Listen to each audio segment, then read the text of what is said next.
ირანთან გაჩაღებულმა ომმა რუსეთში რადიკალურად შეცვალა სიტუაცია. აი რადიკალურად. ანუ ყველაფერს ხვდება უკვე. უკრაინაში სხვათა შორის შენ წარმოიდგინე, თუმცა უკრაინაში იქ ძალიან სასტიკ კლანჭებში არიან. იქ არის ზუსტად ისეთივე ტიპის მმართველობა, როგორც თავის დროზე ტროცკიმ და ლენინმა ჩამოაყალიბეს ესე ვთქვათ რუსეთში. როდესაც აი ეს საერთაშორისო დესანტი გადასხდა იქა, გამოიყენა იქ წოდებრივობისგან და საერთოდ რუსეთის იმპერიის პრობლემები, სხვადასხვა პრობლემები და ჩაანაცვლა ელიტა სრულიად სხვა აბსოლუტურად ეთნიკური რელიგიური წარმონაქმნით, რომელიც ინიღბებოდა ინტერნაციონალიზმის და ათეიზმის ნიღბით. ამას მოყვა საშინელი ტერორი, მილიონობით მსხვერპლი და ის რა პროცესის იყო წითელი, ასე ვთქვათ, ეგრეთ წოდებული წითელი ტერორი და შემდეგ წითელი გლობალიზაციის ტალღა იყო ეს, ანუ წითელი გლობალიზაციის ტალღა, გლობალისტმა რა ქვია, ბანკირებმა ესე ცნობილია, ვინს გადარიცხვებია ცნობილი, ზუსტად არის ამაზე შემიძლია ზღვა მასალა არსებობს, ვინ რამდენი გადაურიცხა ვის, მაგალითად იგივე ლეიბა ბრონშტეინს დაუშვათ ნიუ-იორკიდან, რამდენი ადამიანი დააფინანსეს, რომ წამოსულიყვნენ იქ ერთ-ერთი დესანტი. ვინ იყო ორგანიზატორი ლენინის იმას ჩასმის, რა ქვია, მატარებელში და იქ თავის თანამზრახველებთან ერთად. და ამ ხალხმა ჩაანაცვლა იქ ესე იგი ეს რუსული ეგრეთ წოდებული თეთრი ელიტა, თეთრი გვარდია რო იყო, ისარგებლა კლასობრივი, გააღვივეს კლასობრივი სიძულვილი, ისარგებლეს ამით. იმიტომ რომ თვითონ თეთრი გვარდია მთლიანად ოფიცრები იყვნენ, ისინი იყვნენ წარმომადგენლები ფაქტიურად თავადაზნაურობის და გლეხების სიძულვილი თავადაზნაურობის მიმართ გამოიყენეს, ასე ვთქვათ, ამ ახალმა უცხო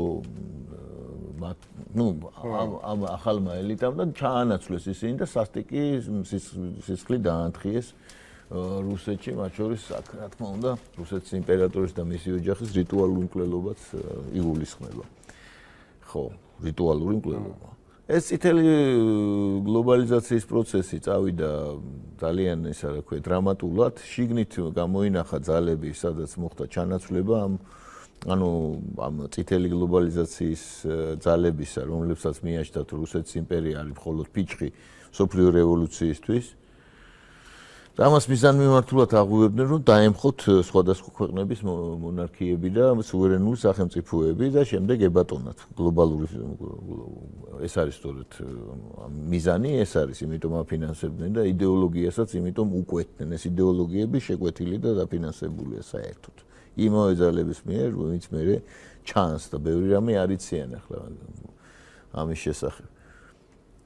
და ახლა დაუშვათ იგივე კონცეპტუალურად რო ავიღოთ, დაუშვათ და პიროვნებებს თავი იყო ერთი კონცეფცია, რომ სოფლიო რევოლუცია უნდა მომხდარიყო და მეორე კონცეფცია, რომ ავაშენოთ სოციალიზმი ერთ ქვეყანაში.